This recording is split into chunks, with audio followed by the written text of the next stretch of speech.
my favorite magical phrase is free alcohol. Depending on if it's a classier group, I'll say open bar.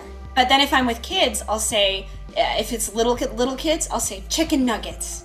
And they're like, that's so silly. That breaks the pattern of what I thought you were going to say. Chicken nuggets are silly. Hi, my name is Katrina, and I'm a professional magician, and you're listening to the Chronicles of podcast with Tom and Jamie. Ladies and gentlemen, give it up for Magical Katrina!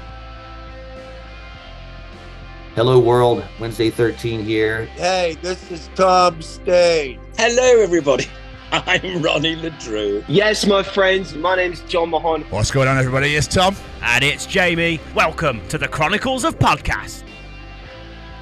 Ladies and gentlemen, nays and thems, this week we are back with a brand new interview. This week we bring you a very unique guest. This week's guest uses her charm, wit, charisma, and her one big bag of pizzazz to amaze people all over the world. Whether she's clowning around, being a red wine supernova, or trying to fool us with her unique performances, they are guaranteed to put a smile on your face. Everyone put your hands together as we bring you the Chronicles of Magical Katrina.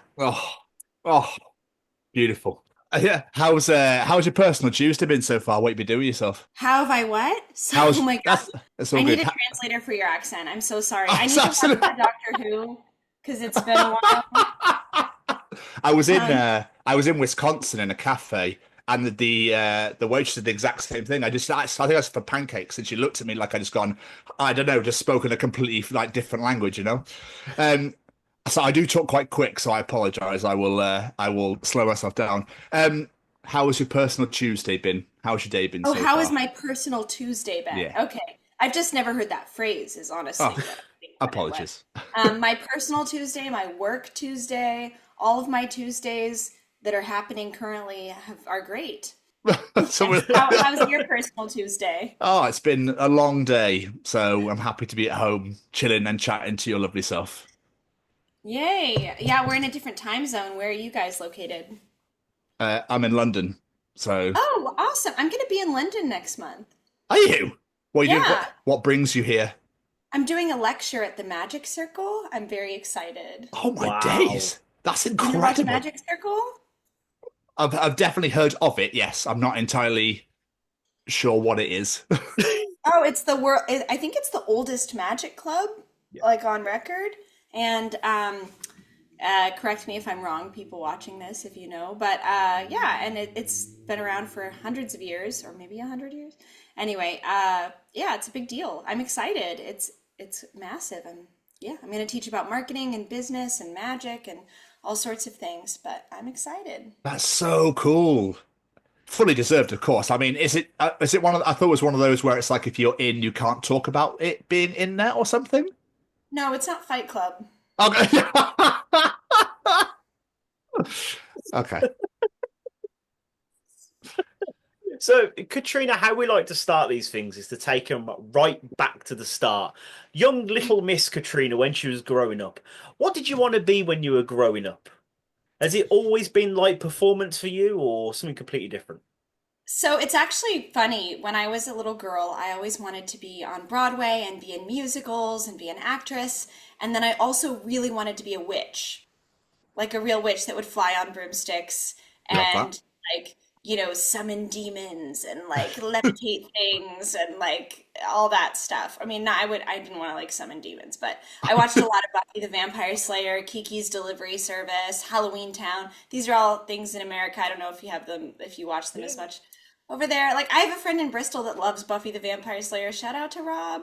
But he's a magician too. I loved all of those things. And so it's kind of funny because magic came very organically. I just got hired as a princess at children's parties, and it was a way to make money. And then I kind of quickly realized that I loved it, and it became kind of a career and an art form for me. But it first started out as just kind of a job to have, doing magic as a princess and balloon twisting and stuff at kids' parties. And now that I'm, older and I've been doing it for over a decade, I look back at my childhood and I realize it was something that 5-year-old me always wanted to do. Like literally, it's my two passions. I get to do theater and be a witch. It's pretty much what it's, I didn't know it was possible to actually literally be a witch as a job. And every October I have this Halloween magic show where I get to be a witch. And it's really fun. It's like both of my passions. That's amazing. I probably have read it somewhere that you had a love for the Wizard of Oz growing up. So I'm guessing Margaret Hamilton may have been a big influence on you growing up with the witches stuff as well. Margaret Hamilton, is that it? I know the witches is Roald Dahl, No, but they're I like saying not. no. I was saying Oh, I read somewhere that you grew up loving the Wizard of Oz. So saying Margaret yeah. Hamilton, the Wicked Witch of the West. I'm guessing that was a big part Oh, of your love. no. I Oh, honestly, I didn't even know that actress's name. So the okay, witch maybe I'm more not. familiar with would be Adina Menzel, who's in Wicked, Yes, yes, who yes. plays Elphaba. But that was more of a love I discovered in high school, when Wicked the musical was on Broadway. But no, for me, because she was like bad in that, right? Yes.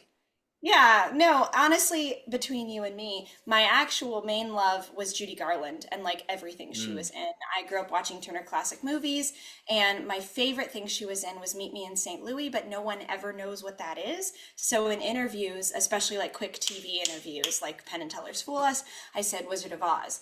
But my actual Ah. favorite Judy Garland movie is Meet Me in St. Louis. And if you don't know what it is, it has this great song called the Trolley Song that's like, clang, clang, clang went the trolley, ding, ding, ding went the bell. And like people probably have heard that out of context of that musical. But anyway, so I'm a big Turner Classic Movie, like old Hollywood musical nerd. And that's really, it's funny though, too, because I never thought like Wizard of Oz, yeah, does have a witch in it.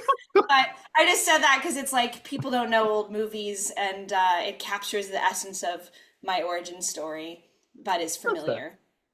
Fair. Branding. So you're saying you were a party princess when you were younger. What sort of princesses did you get to be? Totally non-copyrighted characters. Smart.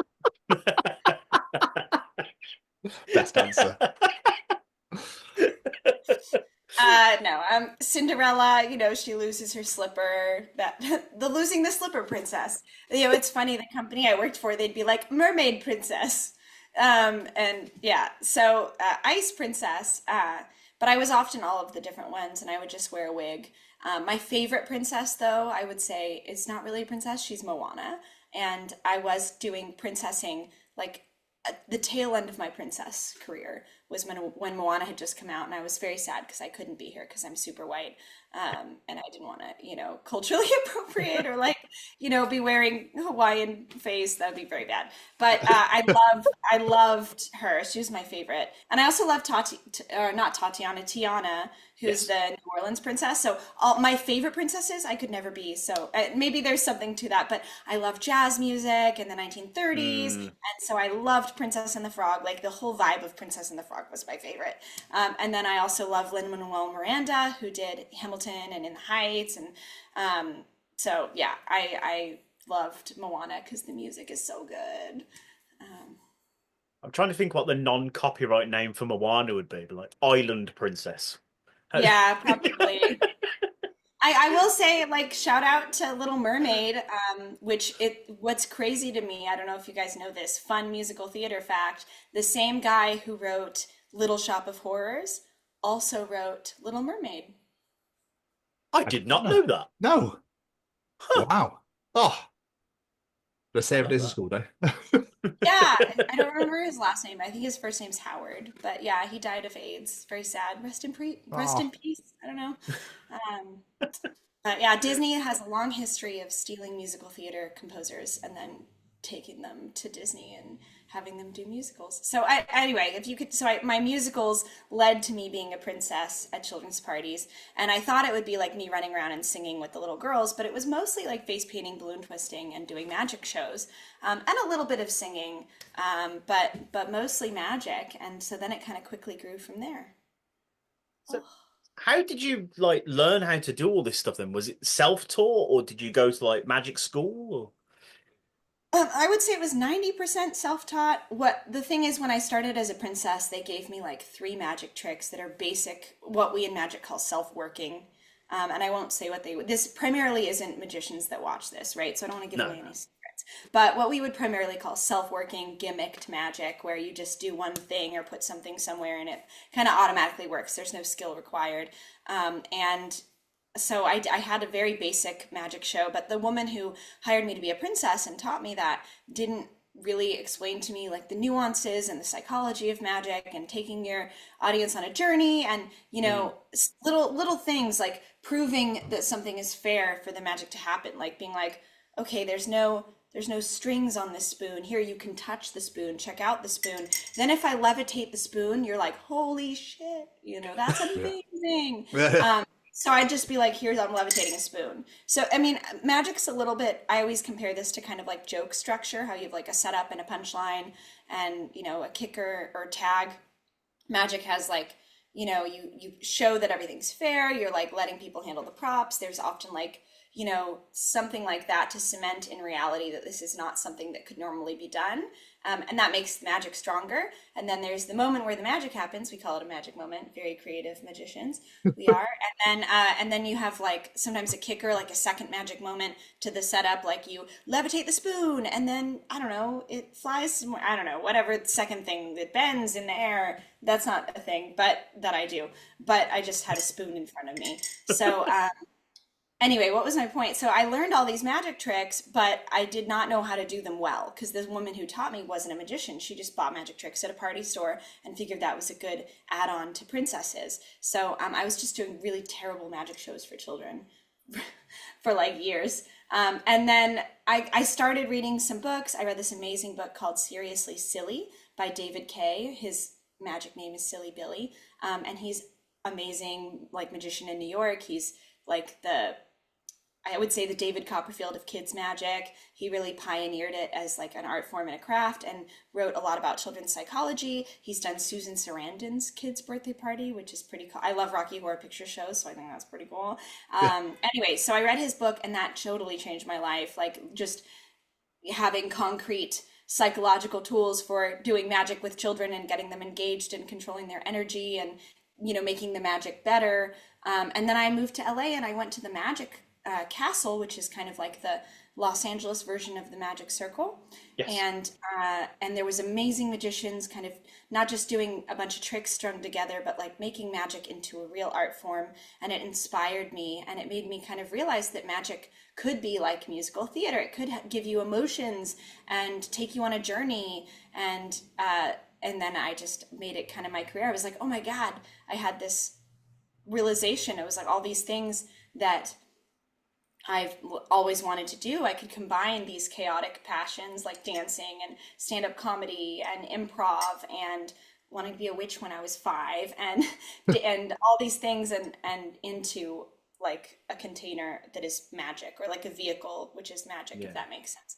So yeah, that's my life story. It's amazing. What was it though that made you go from like doing these rough tricks, like you say, as a party princess to then going, I want to learn more. I want to get more into this. What was it that made you want to do that? Oh, children booing me. Okay. Yeah. Kids Not the answer expected. I love it. Yeah, they're very honest. So was it like following that passion that made you go like, I want to do this for a job now? Was it? Well, yeah. I mean, I was making money doing it already professionally. And I did at first thought of it kind of like as a job, like waitressing, like this is something I'll do till I'm discovered as an actress. And I just moved to Los Angeles. The La La Land movie had just come out. I was like, oh my God, this is me. I'm a quirky girl that wears vintage and moved to LA. And like, I love old Hollywood movies and I'm a redhead. Like, oh my God, what? This is about me. And so that's very much, I feel like that describing that movie condenses kind of down to where, like, if you want to picture me in that moment. And it was kind of like my side job was, doing princess stuff and magic at parties. And yeah, I really, honestly, the castle really inspired me to take it more seriously. So yeah. Amazing. How do you come up with like your sort of like concepts and ideas for tricks without Oh, getting it's too all much over away? the place. Yeah, Oh. it's like what came first, the chicken or the egg. Like one of my favorite tricks that I do now is about how people often look like their dogs. Okay. And um, so in magic, and I don't think this gives it away too much, magicians often think of like method versus premise, what comes first. So here, let me see if I can find this picture of people that look like their dogs, because this is also video, right? Not Yes. just Yes. okay, cool. So you will have to like describe it to the people in the video, or I mean audio, but basically people often look like their dogs, and you see it a lot, like, you know, an old lady with white hair and a white-haired poodle, that kind of thing. Um, you know, this guy is a big guy, brunette, and a brunette dog. Oh my Uh, days. yeah, like Yeah. it's often poodles, honestly, but like even Piff the Magic Dragon, John Vanderput, he is from England actually, and he was on Yeah. America's Got Talent. He dresses like his dog. Oh, I'm getting notifications. This is one of my favorites.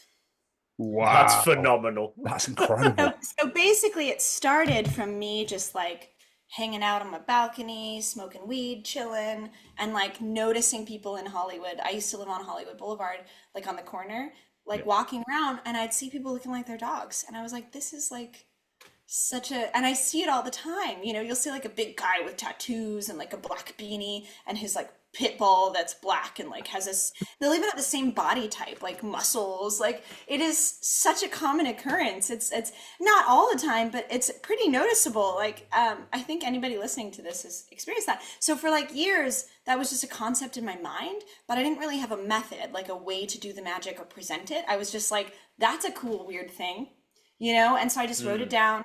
And then I saw someone do a magic trick where they matched like the Queen of Hearts to the Queen of Diamonds in a deck. And I was like, oh, this could be a container for this concept. So I was like, oh, that's amazing. So I started doing it that way. I printed out, well, first, what's interesting is I Googled people who look like their dogs, because I was like, let me find some pictures. And I found the pictures that I show you online. And it's this artist, here, let me find it. People who look like their dogs. Sorry, my typing is really... You're good. Look it up immediately. It comes up, these photos. They're really, really cool. This photographer, Gerard Gethings, who is an animal photographer, he did all these like really amazing, like nice photos. And it's a memory game now that he sells. You have to remember like the dogs and the people. So, and they're like little cardboard squares you find. So I found, I mean, there's a ton of, if you look up photos of people looking like their dogs, there aren't just his photos. There's like not as nice ones, because it's a common thing. There's like celebrity dogs. There are celebrities and dogs they look like. But so I found them. I contacted him and I was like, these are amazing. Can I do magic with them? Like, they're so cool. And by this point, I'd already been on Penn and Teller's Fool Us. So I was like, here, I want to maybe do it for Fool Us. Here's a video of me doing magic with photos on Fool Us. This would be like what I kind of would do, but something with dogs and owners. And he was like, yeah, totally. Just, you know, give me credit. And like I'm doing now, I'm getting them credit now. Very nice of him. And so now I just use those all the time. I ended up not getting on Fool Us that season, but I'm still, you know, in talks. Every season I pitch a handful of tricks to maybe be on the next season. So it's a never ending process of, hey, I have this, what do you think? And they're like, oh yeah, we like it. Oh, maybe next year. Such is getting on TV. But what was my point? Oh, so I tried the trick with that, with, you know, matching it like you'd match an ace of hearts and an ace of diamonds. And one of my favorite things to do is basically take a trick, and I love cards, but they're not like emotionally exciting, like, or memorable, right? Like, why do I care? And a lot of magic to me is like, why do I care sometimes? And so I try to take things that are relatable and in the real world, and that, you know, we're all familiar with, or might have an emotional, you know, experience to it, and bring that into magic. And everybody loves dogs, so I'm like, I would much rather match a dog and an owner than a queen and a queen, you know. So yeah, so that's one of the tricks, but a lot of different things. I'll go to a magic convention and I'll see something that's just freaking cool and I'll buy it, and then I'll get home and I'll be like, oh crap, like what's the story I'm going to tell with this thing I bought? But it's just cool. It's just a cool thing, like levitating somebody, like on, on a table, or, reading somebody's mind out of a magazine. And sometimes these things sit in my house forever. Like I had this magazine, kind of like Condé Nast. Do you have Condé Nast in England? It's like a travel magazine in America. And it's just like high-end glossy pages, lots of like photos of beaches and stuff.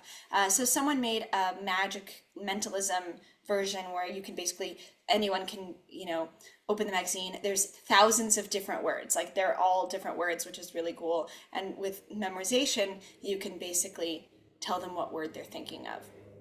So I had this in my cupboard for like 2 years because I just thought it was cool. And then I finally did a travel show. And I then was able to use it because it was travel themed. So some things just sit forever and I never use them, or it's the premise comes first and then the method comes later. And that's kind of the fun thing about magic is it's puzzle solving, problem solving, connecting. Once you think like a magician, you see everything in the world like a magician. So you might have a bunch of premises in your mind and then you kind of invent the method, or take from other methods. I don't know if that's amazing. I get excited. I'm passionate. So I love that. It was just fascinating. I was like, yeah, come on, tell me more. But it's almost like you're hooking future Katrina up. Do you know what I mean? Yeah. Like just like getting these random bits and go, I don't know what I'll use it for, but it's obviously gonna be for something. Yeah. Often I'm like, giving future Katrina hangovers. So occasionally got to hook her up. There was that trick. I watched you do a trick on your YouTube earlier where you had the 3 of diamonds and then split it into the 2 and the ace. I was like, what the hell? I had to watch it over and over again. I was like, this is like just fascinated. Do you know what I mean? It's like 10 seconds. But I was there for 8. Like, this is unbelievable. It was just incredible. I thought it was awesome. Thank you. Thank you for the views. Not at all. Not at all. I'll keep going. Man, people that make content, like we make content, what like totally disturbs me and like makes me kind of sad. And I'm still pumping out the machine of content. But like the analytics, you go to YouTube and it'll tell me how many watch hours. And it's like an insane amount because it's everybody combined. So it'll be like 20,000 or whatever. I don't know, like something insane. And you're just like, it feels like I'm stealing people's lifespan. I know, a really dark way to look at it, but it's kind of sad. That's like 20,000 hours of not seeing a sunset people get, or being with their pet, or kissing their loved one. They're just watching some garbage on you. And not that I'm garbage, but I'm like, oh my God, what a trap we're all in. We are like part of this fucked up cog in a machine. And now everyone, you're going to see the views drop off for this video now, right after this. She's going to get to this point, you go, woof. People are like, yeah, I should go tell someone I love them. And they hang up. They stop looking at their phone for a minute. You're welcome, guys. Because thanks for that. Yeah. Thank you so much. Appreciate it. Yeah. I don't know. That freaks me out. I've never said that in an interview before. This is in my brain. But if people are still with us, obviously, when you're trying to establish yourself in this world, did you have to like think of ways to make yourself stand out?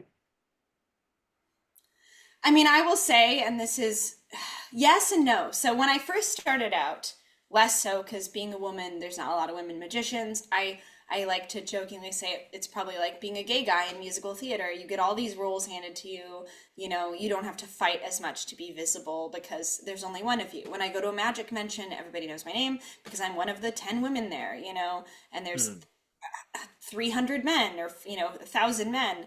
So, yes, in some ways, but then no, because also the thing is, or so yes, I've had to, or no, I have, oh my God. So no, I haven't had to for some times, like work on trying to be different. But then yes, I have, because also the more into magic that you get, the more you realize that since there's so few women, you really don't want to step on any toes. So there might be like 4 or 5 dudes that are all different, that have like, a Sherlock Holmesy type character, and they dress different and they act different, but their premise is kind of like I'm really observant, I can read minds, this is my character, right?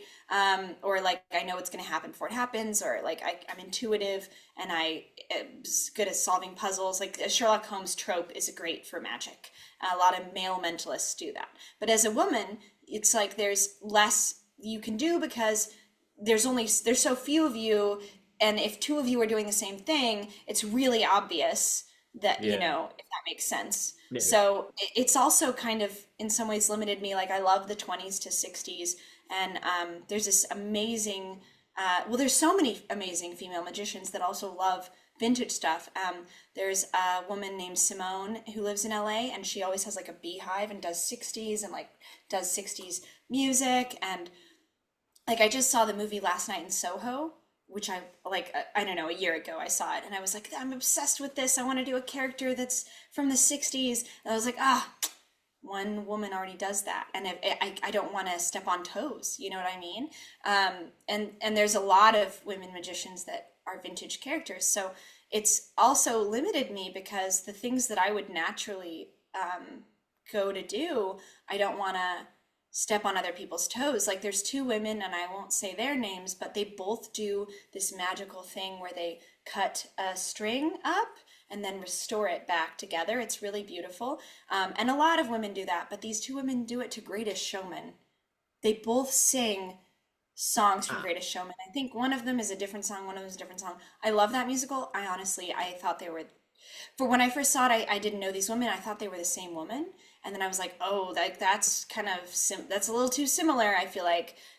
So I really overthink it and try to not step on other people's toes because there's so few of us that it's obvious. Whereas there's like 100 David Copperfield knockoffs out there for men. There's like so many men that you could just kind of do whatever you want, I feel like.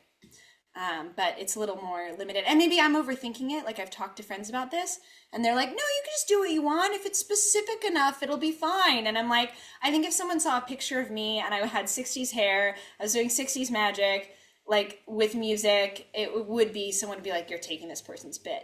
And so, yeah. I don't know if that answers your question. No, it doesn't. Great therapy, by the way. No. I have two ideas, though, I am really excited about. I don't think anybody's doing this, but it's taken me like over a decade of being in magic to like go, okay, I think this is an original idea. I'm pretty sure this is an original idea. I want to do kind of like a spy character. I think that unlocks a lot of magical things you can do. You could do escapes. You can read minds. Like, do you know what the secret code is? And then like write it down, like, and they say the secret code and you're like, yes, it is. Like, there's so many things as a spy that I feel like you could do that translate to magic tricks. And it's just a fun, silly world, you know, and everyone's familiar with this trope too, like a spy. So I don't know, that's an idea I have. And then also maybe like a vintage explorer character where I travel around the world. I have different things that I'm showcasing, almost like I'm inviting people to my living room and I'm like somebody's cool aunt. And I'm like, hey, here's all the things from the travels that I've been on. I'm going to show you. And I got this in Egypt and this in India. And I have stories and magic for all of those things. So that's also an idea I have. And if you're listening to this and somebody already does that, let me know. Hopefully not. Or don't.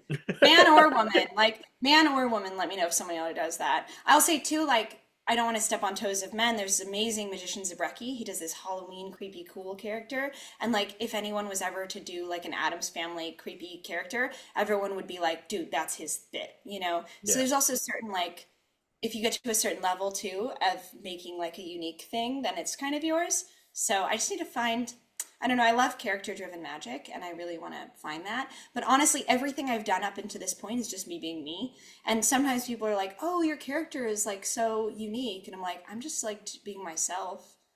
Like literally, I don't have any character. I'm trying to find a character, and I like don't have one. So I'm working on it. I suppose that is what makes you stand out, though, because you're not a character, you're you, just turned up a little bit. Well, you're very sweet. I think most magicians are them. The ones that stand out for me, at least, my favorites are the ones that have a character and like a unique point of view. Like Lucy Darling, she's amazing. Rob Zabrecki, as I was talking about, David Kovac. There's a lot of magicians that are like that. And I think that's what makes them stand out. I think most magicians are them. The ones that stand out for me, at least, my favorites are the ones that have a character and like a unique point of view. Like Lucy Darling, she's amazing. Rob Zabrecki, as I was talking about, David Kovac. oh my God, there's more. I can't think of them right now, but there are more that have amazing points of view, and are great. Tina Leonard, yeah. So I'm just saying those. Maybe people will go Google those people. Those are some of the greatest magicians, men and women, and they have very like specific characters. But that's me also being a theater kid. I love that. And I do have a witch themed magic show in Halloween, like that I do, and I love that, and that's very character driven. And then I just recently made a travel themed show for this high end like yacht that I went on to Portugal. It was amazing, and they hired me to do a whole 45-minute show, and so I took the challenge and made it travel themed, like high end travel, and it was really fun. So I need to now maybe make another show. I think a spy would be good. Does sound cool. I think a spy would be Does good. sound cool. The There's a travel lot of idea was misdirection when you're a spy. Yeah. Yeah, no, the travel idea I quite liked. I mean, I saw from your Instagram, obviously, you've traveled quite a fair bit anyway. You've been to loads of amazing places that are absolutely stunning. Is there like somewhere you've ever wanted to go that you haven't been yet? When I was a little girl, I always wanted to go to Paris, and I've probably been there like 10 times. And Alaska. I would love to go to Alaska. I would love to go to China. I really want to go to all the Disneylands, and I've been to Disneyland Paris. I've been to Disneyland Japan, and I've been to the ones in America. So I would really like to go to the 2 Disneylands in China. Like, preferably before we make them enemies, like all the way. Yeah. Well, yeah. You know where else I really, really wanted to go and now I can't go is like Moscow. Like, I want to see those beautiful buildings, like in the Anastasia movie when I was a little girl. Yes. About the princess, the cartoon about Anastasia. Those look so beautiful. And they used to have one of the biggest, most impressive like swing dance competitions, international ones in Moscow, and I'm a big swing dancer and Lindy Hopper, and so I really wanted to go. I feel like 10 or 15, 12 years ago, and I think that people went back then, but I don't think that they do anymore. I don't know, correct me if I'm wrong. I don't think there's like a ton of Americans going to Russia right now. I wouldn't have thought so. No. Not that we know about It's not anyway. as bad as like North Korea, but yes. Sorry, North Korea Tourism Board. Watching this. So obviously we said earlier like how what you do is yourself turned up. So you've obviously got to have a level of confidence to go out there, put yourself on stage. Is that something? Have you always been like quite a confident person from a young age, or is that something you had to teach yourself to be able to put yourself out there? So yes, I was always very much into dancing and singing. I was the kind of kid that would always be performing at our family gatherings, and I've just always been a ham and loved that. And I love making you guys laugh. It's like positive reinforcement, like bringing people joy. I'm like, oh, I'm gonna keep trying to do this. This is great. I like this feeling of people laughing. I don't know. So just I've always, since I was a little girl, been like, oh, this is makes people happy. I don't know. I get it. I completely get it. And like you've had some amazing opportunities, especially like making people laugh, making them feel good. Like you got to be on screen with some icons. One particular stood out to me, an absolute fashion icon, Blippi. How on earth did you end up on Blippi? So a lot of my secrets, one, I live in LA. So a lot of the film, the TV, the music videos are happening here. I think that's a really big secret to my success. Maybe when I'm like 50, I will move somewhere else. But like so many of the opportunities I've had are because I'm in LA, and then because I'm good at SEO, which stands for search engine optimization, for those of you who don't know. And basically, if you Google female magician near me or female magician Los Angeles, I come up, So then they find me. So Blippi wanted a female magician, and Chappell Roan wanted a female magician. And I was just in a USA Today article, which is a big deal in America because it's USA Today. But I guess it'd be like similar to The Guardian or something. And they just found me because they were doing an article about diversity in magic. So that's and I will say too, when people get to my website, you have to have a net to be found, but once you get there, I have good design, I have good photos, I have good social proof that shows I've been doing this a long time, and it's kind of like pushing a snowball down a hill, and it just grows and grows and grows, and the more photos and news and videos I do, the more I look like an expert, and the more people come here and they're like, oh, we should have her on our show because she's been on these shows, and it grows, the snowball grows, if that makes sense. Like, it feeds itself. And so SEO. I mean, it works. I reached out to you. It works. Oh, did you find me because of Googling like female magician? You were like, yeah, how'd you guys find me? But I'm trying to remember how it was I found you now. Because it was a little while ago, but something popped up and I stumbled on your website, and it was literally like, holy shit, she's done loads of stuff. Like, she's got to have an amazing story to tell. Let's reach out. So it clearly works. Yeah, thank you. I loved doing Blippi, and I loved doing Chappell Roan because a large part of my internal struggle as a woman in our, Western culture is being like the Madonna versus the whore, and not to be too feminist here because you're both dudes, but like, what the patriarchy puts on women. And I was bullied a lot in magic, 8, 9, 10 years ago for posting pinup photos and doing burlesque and kind of being sexier and flirtier. People would say like, oh, you're using that to get ahead. And I'd even have female friends that were like, you can't combine doing magic at children's parties and then also having a sexy photo on your Instagram. And I was like, well, I'm dressed very like PG when I do corporate events and kids parties. Like, I think a big part of just being a human in general is learning how to code switch to your environment, but that doesn't mean that those parts of me stop existing when I'm at the other places. And I doubt 4-year-olds are following me on Instagram. So it's like, why can't on Instagram, which is, how I'm expressing myself and all of the facets of me, have like a sexy pinup photo and then like a bunch of little girls and me, and we're doing magic and jumping around and dancing because that's my job. Like, they're both parts of me. And I mean that in general, not just for women. I think that, we're all multifaceted, diverse beings. And so putting women in the Madonna versus whore thing is just very, I think, old fashioned. So even though it was maybe having me like be bullied a little bit and maybe occasionally lose opportunities, I still was really pretty successful in work because most corporate events and kids parties that find me, in weddings and things like that, they're going on my website, and my website is super squeaky clean, professional, looks nice. And then like social media is where I can showcase all the parts of myself. And anyone who's, observant can see in each thing I post that I'm dressed different ways for the different things. Like, it's pretty common sense. But anyway, what was my point? So I got bullied a lot for it, just within like magic, because magic is a very culturally old-fashioned community. And I will say it's gotten so much better the last 10 years, thanks to women like really pioneering and coming together and making it a more supportive place. I just went to the first ever Women in Magic conference called Mystify Magic, and it was awesome. There's only like a couple hundred of us because it's still a small amount of people, but it was really, really awesome. So where was I going with this? So this is something I've always kind of made my brand or part of me. And so then getting to be in a Chappell Roan music video where I don't wear pants and I like am in a leotard and I'm sexy and my boobs look great and I'm doing magic and I'm seducing her and then we make out. I was like, this is great. I'm like queer and glamorous and vintage and kind of burlesque-y and like, I love it.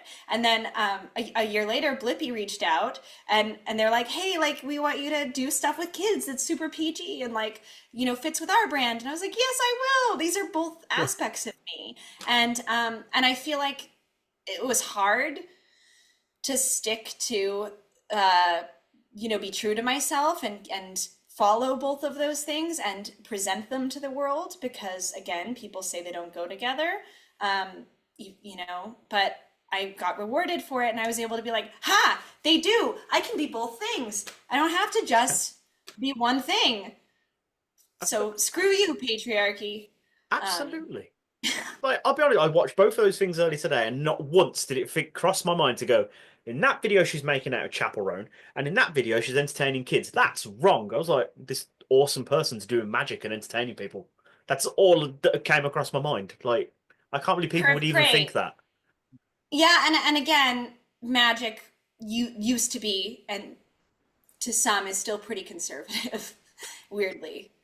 It's a very old-fashioned community, but there are people working to change it. So yeah. Yeah, and you're all breaking the mold and all flipping the script, and eventually there'll be 1,000 women, there'll be 2,000, there'll be 5,000. Do you know what I mean? It's just the way it's going down. Do you know what I mean? I don't know why people feel the need to be like, oh, I don't like this. What a load of shit. Ah, it's scaring me. Don't like it. Get rid of it. Like, do you know what I mean? Just grow up. Basically. I don't get it. I really don't. But I suppose with the Blippi thing, though, I suppose your background doing the princess stuff, working with children, was like perfect. Like, this is perfect for her. There. Yeah. Phenomenal. And that Chappell Roan video as well, like, were you a fan of her before this opportunity came around, or was it like this is how you discovered her? So in 2020, during COVID, I was listening to Pink Pony Club on repeat like all summer. It was my boyfriend at the time, I'm sure I annoyed him so much. I was listening to it nonstop. And it was just, she was an indie artist that got recommended to me on Spotify, and I just knew that song. And then when I was talking to them on the phone about it, I kind of didn't realize who it was. And so I quoted them my day rate, for magic consulting, not thinking about it. And then I got off the phone and I looked her up and I was like, it's the Pink Pony Club lady. And I was like so excited. And it's crazy because honestly, at the time when we shot the music video, she had the same amount of followers that I have now, like 140K on Instagram. She was not, it was like 3 years ago, she hadn't blown up. But to me, she was famous. And I remember being like, trying to not be a dork on set because I was like, oh my God, you're a big deal. And I totally could have, probably become her friend, but I was like so starstruck. And now she's like exploded. I think she has like 10 million followers or something. So it's like, oh, like part of me is like, dang it, why didn't I like make more an effort to be her friend because I thought she was amazing back then before she blew up. And now it's like, yeah, but she was really wonderful to work with. I mean, I sometimes talk to the director and stuff like that, but she's like on a whole nother level now. We're not like in touch, but she was really wonderful, respectful. She really talks the talk and walks the walk of what she says. She's really, I think, famous for sticking up for artists and rights and making sure they're getting paid and getting health insurance. And so often when I work with people on YouTube videos and things like that, you can look at my channel, they'll underpay you. They'll say they're going to tag you, and that like their followers matter and that's payment enough. And then you often get screwed after you do something with them. So, Wow. Yeah, and she was not that way. She did not negotiate my rate. Like her team was so respectful, so wonderful, so easy to work with. Great experience. They tagged me in the video. If you go to the, information section, which is literally no effort to do. So I don't understand why all these like different big names, and you can find them on my Instagram or on my YouTube. You can see who I've worked with. Pretty much she's the only one that's not screwed me in that way. And so I won't say names, but as much as you want great.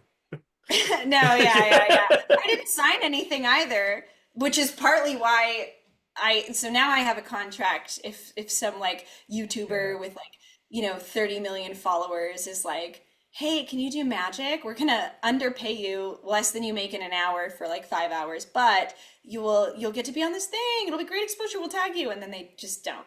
So, but yeah. No. Anyway, what's my point? Don't do that. That's like shitty to do to artists. Don't do that, people. If you're listening, just be a good tag person. them. It takes like 10 seconds. Yeah, if that. It doesn't even take away from you. There's no like loss of anything to tag people and give them credit. Sorry, that's my soapbox. You're good. You're all good. I love that the Chappell Roan thing. I noticed that's like the single before Hot to Go as well. So it was like the cusp. Like that song comes out, then the next one comes out, and she's like, yeah. I mean, I love her. I love everything she stands for. I grew up doing musical theater, and I was in the Rocky Horror Picture Show Shadowcast for like 4 years. That was that raised me, was my local Rocky Horror Shadowcast in high school. I've played Rocky, I've played Janet, I've played a transvestite from Transylvania, like the alien people. And it like that was my whole upbringing was queer. And, I'm bi, and I like, yeah. So I was like, this is like everything that I'm about, on so many different levels. So it was really cool. I love everything she stands for, and she's awesome. It is like my young daughter. She absolutely idolizes her because she, the same herself. She classes herself as bi, and she's like, there's someone out there in the world representing us. It's not a secret. It's not a hidden thing anymore. Like I can be who the fuck I want to be, and I love it. I'm all for it. So obviously, one thing you're probably most known for though is Penn and Teller. We mentioned it before. Like, how did this opportunity come around? Did you say you had to apply for it? I think most people that are on Penn and Teller's Fool Us apply by sending in an email, and they often will announce on their social media when they're doing casting and what email to send it to. For those of you interested, I met them at the Society of American Magicians National Convention 5 years ago, and I did this act that was not fooling at all, but my friend convinced me to do it. It was this, so usually they have a close-up magic contest. They didn't this year. They had just presenting on a stage for the producers, and they'll give you notes after and talk to you. So I was like, kind of like, it was sort of an audition in person, and it was just for this one thing. They don't usually do it that way. So I did a trick that every single magician in the world knows how to do, but it showcased my personality. And there was this moment where I reveal the magic, and I said, "Okay, guys, try to pretend you've never seen this trick before. Wouldn't this be freaking awesome if you've never seen it before?" And that got a good laugh, like breaking the fourth wall. And it was, it's a journey. It's theatrical. It's not, always. It doesn't have to always be about the magic. But I mean, for Fool Us, it definitely is. So, and then I did the thing and like spread the cards. So afterwards, they were like, "We really like your personality. We want to have you on the show. Like, here's our email." And I went back and forth with them for like a month, pitching ideas. And a lot of being on TV is this process. Like, you're solving a problem for them. So if you, you're filling a slot for them, right? They need a show. They need people to be on it. They're on your team. They want you to be on the show for the most part, but you have to work with them. You have to give them things to bounce off of or ideas. So I sent them like, 10 different things, and going back and forth and working with them and figuring out what they liked and what they don't like and combining stuff. And then I was eventually on the show, and I just was practicing, rehearsing, sending them videos of it. Other times I've heard acts will be like say Gazo, who's this amazing magician. He does cups and balls, where you have cups and balls. It's a very creative name. He was on the show, and he's like the best at cups and balls in the whole world. That's his thing. It's not the most fooling because everyone knows how cups and balls works, but it is just such an insane, like, he's so good at it. So they just like put him on the show because they're like, the whole world should see your cups and balls. So certain people, they'll be like, "You're the best of the best." Like they had Jeff McBride on. He's the best of the best at what he does. Or they'll have people that like no one's ever heard of, but they invented this weird, cool new card thing. And they're like, "Okay, you got to be on the show. That's super fooling." And so for me, they were like, "Okay, we really like you. We like your personality. Give us some ideas for how we could get you on the show." And then I like invented, a thing and gave them a bunch of ideas. And then that's how I got on. So there's like a bunch of different ways to get on the show. But the main one, if you are not at the Society of American Magicians competition thing, is to just email them, and they'll announce on their Instagram. So go follow them on Instagram. Follow me on Instagram too, at magical, Katrina, magical Katrina. But what was I gonna say? Yeah, so that's how I got on. And yeah. So how did you decide what trick you wanted to do on the show? So I had a bunch of, I don't want to get too much into methods. No. Sorry. No, not at all. I just wondered what made you decide on that one particularly. Sorry. I didn't get to decide. That's what I'm saying. I gave them like 15 things, and they pick what thing. See. Sorry, I misunderstood. Yeah. I'm not like, "This is what you should have me do. Here you go." Like, you don't have power. I don't have power. Like, I mean, no. And the magicians that are like, I sent them one thing and they said, "No, I'm never going to be on the show." I'm like, well, that's where you messed up. Like, you have to send them a bunch of things, because if they don't like the one thing you send, then they're not going to respond to you. But if they like something out of the 10 things you send, then they're going to have you on. They're going to work with you. You got to give them something to react to or look at and pick. So Yeah, but I also asked like magician friends. Shout out to Sean Farquhar, who gave me advice and helped me a lot with Fool Us. And oh, my friend Rob Flory in England, who loves Buffy the Vampire Slayer. He's in Bristol. He helped me a lot. Faye Presto is an amazing female magician in England. I don't know why I say female. I just feel like people should know because it's more badass than being a male magician. I don't know. But she was like helping me the last week before. It's like fighting fabric and like doing things. And again, I don't want to get too much into the method, but you know, a lot of me getting on the show is just not giving up, going back and forth with them with videos and emails, and then also just using my friends like to bounce ideas off of. And you know, it takes a village. The people that are like, I did this all on my own, are really like making it hard on themselves. Like friends are great, especially like work friends that you can bounce ideas off of. So I'm now convinced they ask for loads of options so they can watch them and go, yeah, No, they don't ask. I can work that one out. I can work that one out. They don't ask though. No, No, that's the joking, thing. I'm They joking. don't ask. You email them. That's why so many magicians are like, oh, I sent them one video and they didn't like it. They never responded. I'm like, but they don't say, oh, can you send us more? We want to see more. Like you have to like, and this is also my business. I know you're kidding, but this is also like how I think of business too. It's like make it as easy as possible for the client to book you. Like, you know, there's so often I'll send an email to another magician introducing them to a client because I can't do a gig. And the magician will go, cool, do you want me to send you something? It's like, bitch, just send them something. Like, why are you asking them? Like, send them your video so that there's no, like, make it as easy as possible for them to move down your sales funnel. Give them the information so that, you know, they can book you. Like, don't ask. It's not like you're going to their house and knocking on their door. Like sending a video, just send the video. You perform a lot in libraries as well with kids and that sort of thing. You've been doing that for quite a while. Like I was watching the video, it's fascinating, but the kids must fucking love it. But how do you cater your shows from like adult shows to kids shows? So I love doing libraries. I think it's a great way to give back. I was raised pretty poor and I went to the library a lot as a kid. So I like practically lived there. And so it's really important to me to do them. And how I tailor them for kids versus adults, honestly, they both have, drunk adults and kids have really short attention spans. So they're similar. But no, like the jokes are different. So one of my favorite examples of joke being different is I'll say, you know, tell me your favorite magical phrase. So like, Jamie, what's your favorite magical phrase? I'll be honest, first one that comes to mind is abracadabra. Okay, my favorite magical phrase is free alcohol. Or depending on if it's a classier group, I'll say open bar. You know, but then if I'm with kids, I'll say, if it's little kids, I'll say chicken nuggets.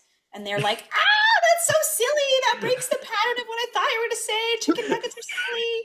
And they like laugh because they're just like absurd things. And then older kids, I'll sometimes say like, no homework, you know? So it depends on the age, but like that's the same exact setup and just like a different punchline. So that's kind of what I'll do is change it up like that. And a lot of my kids' shows, I will have jokes for the adults. So like there's a part where we make chocolate appear and the kids I'm trying to think of, and this is from Seriously Silly, the book I was talking about, like interactions per minute instead of laughs per minute. So with kids, as long as they're engaging a bunch, that's a way to keep them, like it's a conversation with you and them instead of just doing magic at them. That's a way to keep them engaged. So one of the things I'll do is I'll make chocolate appear. I'll say, there's a problem with this. This is only one piece of chocolate. Raise your hand if you can eat more than one piece of chocolate. You get all these kids raising their hands. And I'm like, how many can you eat? And they'll be like 5. And I'm like, you. And they're like 1,000. And I'm like, what about you? And they're like 1,000,000. You know, and there's a lot of like interaction happening. And then for the adults, I'll say, yeah, you're right. This is not enough chocolate to eat alone in my car later. And that gets a laugh from the moms because they're like, girl, I've been there. You know what I mean? Like, you know, they're like because that's a woman. I don't know. It's men can also sit in their car alone eating chocolate and crying, but like, you know, it's a, and that goes over the kids' heads. Because to them, sitting in a car alone eating chocolate is like a freaking dream, right? when you're an adult, it's like sad and weird. So, but then I'm getting interactions with the kids per minute. Like I'm getting them hyped. They're kind of almost doing like an auction. I'll be like, I hear 2,000. How many pieces can you eat? 100,000. And then the little boys will be like infinity, and and the girls will be like, no, infinity in one. And so it's just the kids are into it, and then I'll have like a joke that goes over their heads for the parents. So that's kind of how I balance it. And I try to think of it like a Pixar movie. There's something for everyone. So I mean, this is branding too, but I'll say like, I'm not a kids entertainer. I'm a family entertainer. And I'll often, on the sales call say, everything in my show is super fooling to adults. I do the magic trick I did on Penn and Teller's Fool Us that fooled Penn Jillette, but not Teller. Teller's smart. He figured it out. But Penn is smart too, but he's a little bit nicer, I think. But he didn't catch me. So yeah, that's kind of how I do it, if that is helpful. Yeah, I mean, it's crazy that just because you mentioned about how you fooled Penn and he was stood right next to you, which I find mental because Teller was further away. I don't know if it was code speak. Obviously, I can't ask, but like the way he was talking to and stuff, like it's like a normal conversation, but obviously it means something way different to you than it did to us. But, yeah, exactly. Yeah, that although I completely understood why, that drove me mad. He was like, yeah, he got it. I was like, did he though? We don't know he got it. What happened? Yeah. We're just going to take your word for it. That's, I think, why people like to come back and watch, is it's a puzzle to solve. And if they can kind of figure out with their words what they're thinking, it's like a riddle too. I think that's one of the show's genius things, for sure. Yeah. I did mean to mention, obviously, you mentioned earlier you were a fan of Buffy growing up. Alison Hannigan's the host of that show. So that must have been like a moment for you. Like, I was shit, so I'm stood next to Willow. What the fuck? 90% of magicians that go on that show, I think, are like, oh my God, Penn and Teller. I was like, oh my God, Willow Rosenberg. That was to me like, I've literally like seen every episode like 13 or 14 times. When I was 18, I'd seen every episode 10 times. And now that I'm an adult, every 2 or 3 years I'll go back and I'll watch all of Buffy and all of Angel, because it's, it's comforting. It reminds me of like where I've come from. It's like the nostalgia. It's like a religious experience to me, like going back and be like, okay, like my internal landscape was shaped in these ways. And every single time I do it, like, I'm like, oh my God, like it's like therapy. I'm like, oh, this is why I'm into older men with British accents. Okay, Giles. Okay. We're like, I'm so excited. Sounds like you know Buffy pretty-ish well. I was going to say, what's funny is my wife is watching it in the other room right now. She's on a watch through at the moment, so yeah. Oh my God, what episode is she on? I believe she's on season 3. I don't know what episode though. Okay. I feel like she's going to hear that and message me in a moment, so I might have an update. Nice. Okay, but yeah, it's a good season. You have Faith. Faith is amazing. Okay, so what was I going to say? Like, even I'm so excited to go to England and go to a magic club where it's like British guys, like, there's a dress code and they wear suits, and there's a magic library at the Magic Circle, and I'm going to lecture for them. It's like the closest thing you could do in the world to going to the Watchers Council. If you know what that is, if you watch Buffy, it's like the Watchers Council's like the guys that tell the Slayers what to do and like train them. And each Slayer has a Watcher. It's kind of like Yoda. They're their mentor. So like Giles is Buffy. Anyway, the Watchers Council, and you only see it for like a little bit. They have this big library and headquarters in England, and you see some of the Watchers, and they're all like silver fox British guys. Anyway, so I'm very, very excited to go to like the real life equivalent, and I hope that the Magic Circle, if they're watching this, is flattered by that, because it's cool. There's like a secret magic library. It's like, a headquarters, and it's like, hidden in an alleyway, and like, it's so cool. I'm really honored to lecture for them.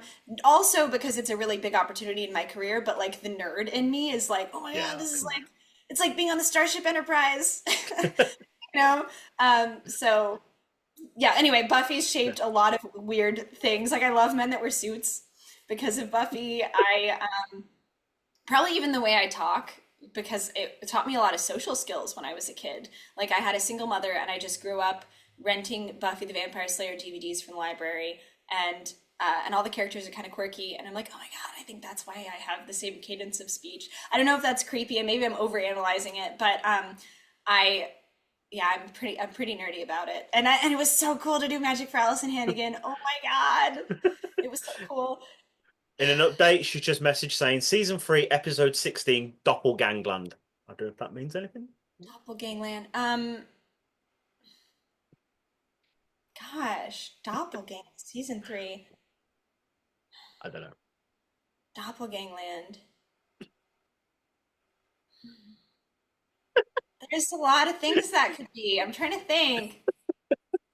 I don't know. That's the name of the episode. That's all okay. Ask her if there's like 2 creepy ghost children, and all the moms are like attacking the.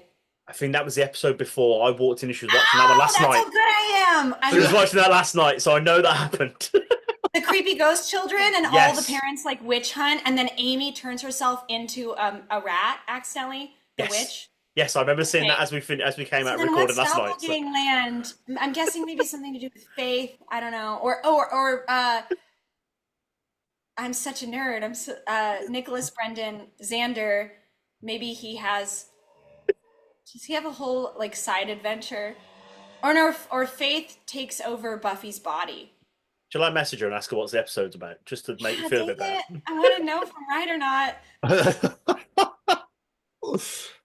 I love it. So I'm like such a dork about it. I mean, even if you go to look at my USA Today article, which is like a big publication, they're like, so tell us how you got into magic. I'm like, I grew up watching Buffy the Vampire Slayer, and I saw so many strong female role models like in other things, but I never thought that I could do magic. I never thought about it because there really wasn't a female magician to look up to. You know, I thought like, oh, I'll be a witch like Willow, or I'll be a musical theater actor. Literally, the combination of those is a magician, but all I ever saw was men on TV doing magic, you know, so. Anyway, I hope I can be some little girl's, inspiration, or they can see me and go, oh, I could do that too. Just being like, oh, hey, somebody who looks like me is doing that thing. Anya trying to get back her amulet. Faith is pretending to be normal. She's low-key working for the mayor. Anya trying to get back her amulet. I don't know. I mean, I know the amulet, and I know Anya. Oh, and Vampire Willow. Oh, okay, it is. It's the first. It's when Anya's first introduced. Yeah. Okay, she knows where she is now. I wonder what you're doing after we get off this. No, honestly, you're missing a really good episode. Vampire Willow is so sexy. She's wearing an all tight leather bodysuit. And this guy comes up to her and he's like, hey, you have to do my homework because you're a nerd. And she's like a sexy vampire, and she pushes him and she goes, bored now. And she's like a total dom. And like, you have to go rewatch it. Vampire Willow is like so hot. Missing out. I've got to start this show, I think. But you mentioned the USA Today article. Like, how did that all come about? Did they approach you and say we want to do a whole piece on it? And SEO. Yes, go on SEO. Yeah. We love that. Yeah, they're like female magician. Oh, here's one. Tell us about being a female magician. Okay. Busted it. Love that shit. It's amazing. Yeah, and honestly, I will say, like, when I started doing this 10 years ago, I had another female magician be like, all right, and I've also heard this too on like podcasts and things, like with other women magicians, where they're like, I don't want to be a female magician. That's like saying female president or female pilot. I just want to be called a pilot. And I'm like, 100%. Agree with you. We should be treated equal. But also, how are people going to find you? Yeah. Like the mom that wants her little 5-year-old girl to be inspired because there aren't a lot of female magicians is going to look up female magician, and then they will find you. So, okay, you can argue all day and night about how we should just be treated like magicians. But, you know, if I'm looking for like somebody who's tall that can help me get an object on a tall shelf, I'm gonna look up tall person. Like if I look up a hairstylist, I'm gonna look up a hairstylist. You know, that's just how the world works and how Google works, is people are gonna go, ooh, what's this differentiator? I'm looking for it, and then find you. So yeah, anyway, I think it's fine to say whatever you need to say to stand out, as long as, you know, your intentions are positive. You know, I'm not making being a female my entire thing. but it is an aspect of me. Of course it is. Which you, as we've said many times in this, which you're damn proud of, and you're absolutely killing it. So there we are. You're just not Thank drink you. over, did Thank you. Thank you for having me. Anyway, so I think please do SEO. And honestly, I think SEO is going to go away in the next few years because of AI. But then you could have a large language model algorithm. Then you have to get really good at that. So that ChatGPT, when you look up female magician, or two guys with beards doing a podcast.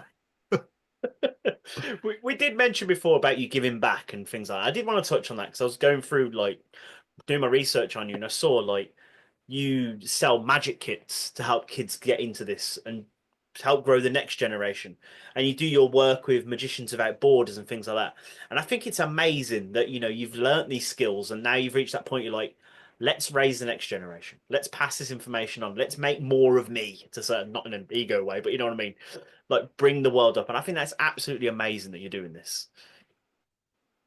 Thank you. I mean, the magic kits is great. Products is a great way to make money. Although honestly, I probably sell like 5 of them a month. It's not a big, big business over here. But I do think it is really important to have magic kits with a girl on them and show them, look, somebody that looks like you could do this thing. And it is really silly, but it is, again, why I was more into Buffy than Spider-Man. There's not, it's good to have like a superhero or a magician or a doctor or a NASA scientist that like looks like you. And then you can like, oh man, I can do this thing. And it's so simple. And I know it's silly, but when you're 5 or 6, you don't know the subtlety. Like you just know that you're like, oh, I can relate to this thing. I want to do that. So I think it is really important. So as we start bringing this to a close, what are your goals, like achievements, things you're aiming for in the future now? What are you setting your sights on? Oh, people always ask me that, and I'm so ADHD. I don't know. I have so many different things I want to do. I would love to have a TV show or a special. I do not necessarily want a show in Vegas because I love Vegas, but I don't want to live in Vegas. So people always are like, do you want to like have a show in Vegas? Like it's the goal. And I'm like, I'm good. I love LA and I love travel. I don't want to be stuck in a place where I can't go away. Like, even people that are millionaires like Copperfield, he still has to be there for his shows. I'm like, I don't want anything tying me down that much. And I do love Vegas. I love working in Vegas, but I don't want to have to be anywhere. And the reason I crafted this life is so that I can like decline gigs, do gigs, fly to another country, go to Burning Man for 3 weeks. Like, I don't want anything tying me down. So I would like to have like a TV special or a show. And what I like about that is it is perfect, right? You can control everything in that, hour-long episode, and you can put all of your heart and soul and time into it. And then it permanently is that thing. And you can then fly to another country or go do something else. So it's not that I want it because I'm like, I want to be famous. I want to be on TV. But I'm like, okay, if I were to do a big project, I want something that allows me to have freedom. And so that's really important to me. And I'm not like, I have magician friends that have slide decks for the shows they want to do. And they're meeting with producers. I am not there. I'm not, but if someone has an idea of like female magician, like reach out to me. That'd be great. Please have me in your show. But so that's kind of like, I guess, a far off goal because I don't have a concrete thing I'm working on towards that. But if I like had a big goal, I think that would fit the most with my lifestyle. Again, in regards to freedom, I just want to keep being able to make art that makes me happy, but also challenges me and like, has a message and an emotional impact. And that doesn't really go hand in hand with doing magic commercially. So it would be cool to eventually have passive income, either from something like really boring and unsexy, like real estate investing or the stock market, and then be able to do art separately. Right now I'm in this in between where I'm doing a lot of magic and it's very commercial. It's for corporate events and for people's weddings and their birthdays. And it's like a service I'm giving to them.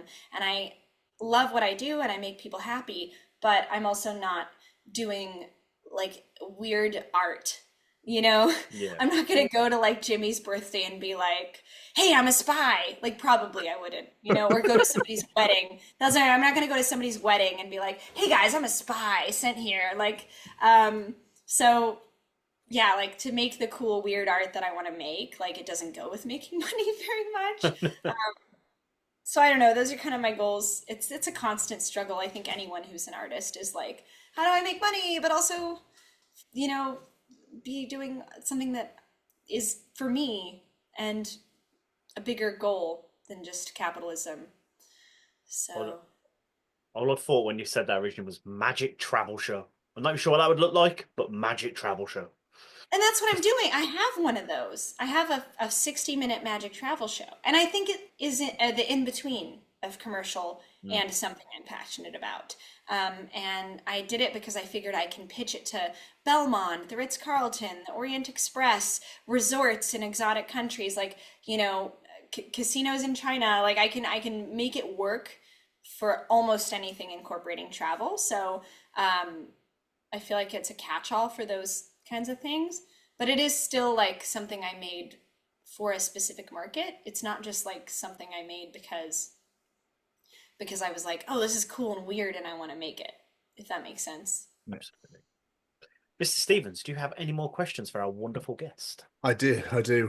When you first started on your journey in the world of magic and wanting to be a witch and all that sort of stuff, did you ever think that, you know, this is where you'd be right now today after having everything that you've done so far?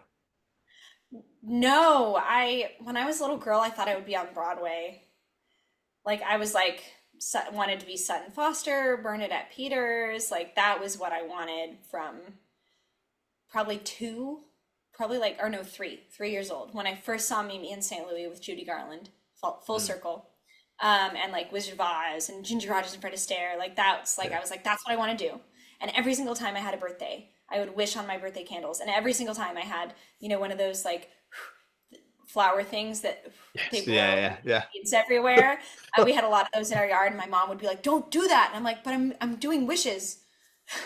I would wish to be like an actress and like a famous Broadway star, and like so my dream technically has not come true, I guess. But I feel like I'm actually doing something way better. I don't know, not to be too much of a hater, but I have friends that like are in touring casts of Broadway shows and they make nothing. So it's good that I am doing what I'm doing, because that actually makes more money and is a lot more stable.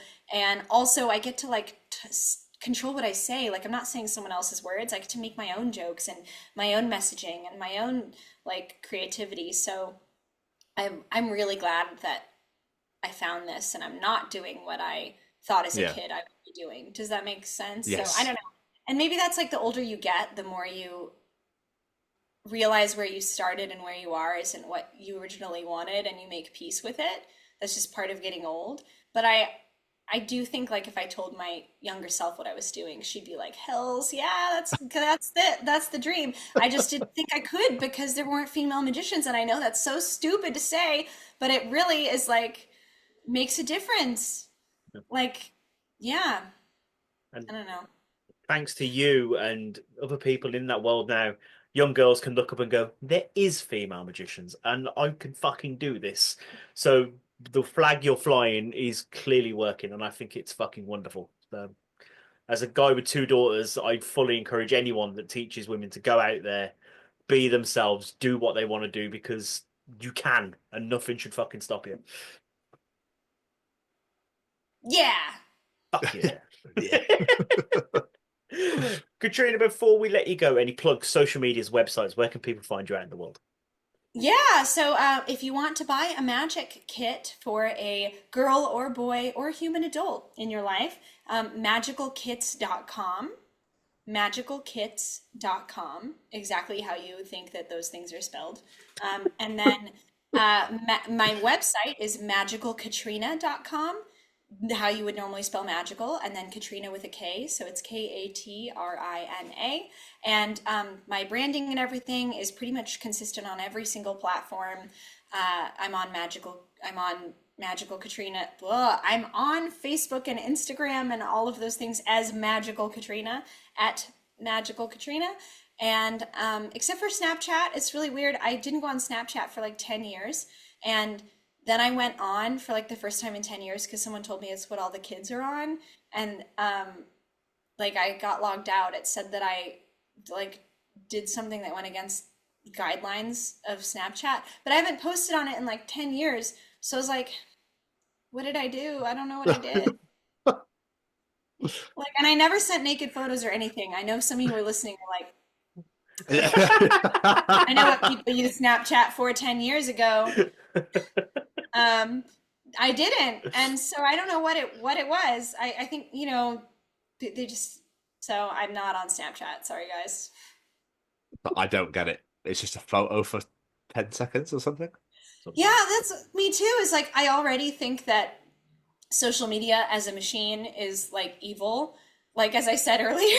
Yeah. And but it's worse to put all of your energy into something that disappears. Yeah, exactly. Like, don't even do it then. Why would you feed it your life hours if you aren't even building something? Like, what the fuck, Zoomers? Just get rid of social media then. I mean, I don't know. Someone comment, I don't know, on this YouTube video and explain to me Snapchat. I'm like an old lady over here. I don't know. Oh, Katrina, thank you so much. This has been so much fun. It really has. It's been amazing to learn all about your world and the amazing things you've achieved. Oh, thank you, guys. I didn't even hear about the amazing things you've achieved. Quick, Jamie, what is something you're really proud of? Kids and this show. I was gonna say kids. I could a little bit of mentalism. What about you, Tom? Do you have children? Do you have a No kids for me, partner? thank you. I have a new partner. Yeah, I've recently just met somebody. But I'm just like being happy. I like you mentioned earlier, I really enjoy making people laugh as well. Like just seeing that joy and the happiness in people's faces. Because I work with people every single day. So like just making someone smile or laugh for like 2-3 seconds a day just completes me. What's your job? Are you a comedian? No. I work in optics. I work with eyes and glasses and stuff like that. So, but I get to see patients every single day and just, you know. So, are you like an eye doctor, or you just help people? No, I'm not an eye doctor. I just help them get glasses and explain lenses to them and that sort of thing and how that works. Okay, interesting. I was like, I actually have an eye question for you. My mom said I have something that happens in your eye genetically and it makes you go blind when you're like 80. And she was like, but you can, like, this was at our last family gathering. She was like, Grandma went blind in her 80s, and you could also go blind too. So start preventing it now. And I wrote it down. Like, that's kind of important. Is it macular degeneration? No. I want to say glaucoma. No, glaucoma. Yeah. Is that what I'm talking about? Yeah. That's hereditary. That's hereditary. You can get that. Yeah. So I always and it makes you go blind. Any advice? You lose your. I believe you lose your your front vision, so you still have your peripheral. So you need to keep an eye on that. I have to go and see it every year. I think you need checkups for that. So keep an eye on it. Yeah. I did. I was like, what a weird thing to randomly drop at like 7 p.m. at like. Yeah, it's kind of weird. I was like, why are you telling me now that I'm 30? Like, why didn't you tell me 10 years ago? So as long as you keep it, you know, getting checked and everything else, they can maintain it and you'll be fine. I don't. That's even if you. Blind. I don't feel like I'm going blind. I think I said like 50 years before it happens. Yeah, you'll be fine. He said there's a preventative thing you can do too. Anyway, this is like such a fun, informative. I don't know what really tickled me that you looked around the room and went, I don't think I'm going blind. That really tickled me. Double checking. Oh, phenomenal. Katrina, thank you so much for your time. We really, really appreciate it. Katrina, thank you so much. Look after yourself. Take care. Bye. See you soon. Okay, Bye. Bye.